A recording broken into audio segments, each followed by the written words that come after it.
এবং যাতে আমরা সবাই সুশৃঙ্খলভাবে একতাবদ্ধ হয়ে আমাদের যাবতীয় ব্যবসা বাণিজ্য কাজ পরিচালনা করতে পারি এবং অন্যান্য দিক দিয়ে আমরা ভালোভাবে আচরণ ব্যবহার করে চলতে পারি। এবং আমরা যেহেতু আমরা দোকানদার নই, আমরা আপনাদের কাছে আপনাদের পাশে আসি। আপনারা যাকে আমাদের ডাকবেন যে কোনো ব্যাপারে তখন আমরা সেখানে আমরা যাব। আর আমি বলতে চাই যে আমাদের মধ্যে ঐক্যটা বিশৃঙ্খল হয়ে যায়, আইন ধরার মধ্যে একটা সামান্য গণ্ডগোল হয়ে যায়, ওটা বিশৃঙ্খল হয়ে যায়। তো এই ঐক্যটা আমরা যেন সব সময় জন্য ধরে রাখতে পারি।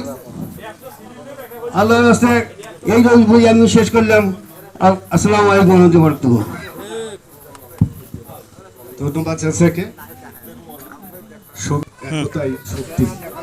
এই পর্যায়ে আপনাদের সামনে বক্তব্য রাখবেন আমাদের উপদেষ্টা মণ্ডলীর সদস্য এবং ৪ নং ওয়ার্ডের ইউপি সদস্য জনাব রফিকুল ইসলাম।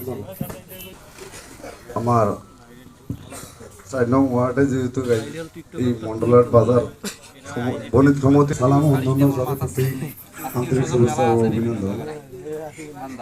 মূলত বিষয়টা হলো আজকে যে এনারা যে আয়োজনটা করেছে এটা মূলত পিকনিকও কোনো কিছু বনভোজনও নয়। একেবারে এখানে আরেকটা জিনিস হলো একক মতো কোনো কিছু করা সম্ভব নয়, সকলেরই সহযোগিতার প্রয়োজন আছে। তা আমরা ওনারা যে উদ্যোগটা নিয়েছে তাকে সাফল্য করতে গিয়ে যেভাবে আমাদের সহযোগিতা করা দরকার সেখানে আমরা সেভাবে সার্বিক সহযোগিতা করব, যাতে ওনাদের এই বণিক সমিতিটা শক্তিশালীভাবে ধরে রাখতে পারে। আমি আর বেশি কিছু বলবো না। সকলের প্রতি আবারও রইল সালাম। আসসালামু আলাইকুম রহমতুল্লাহ।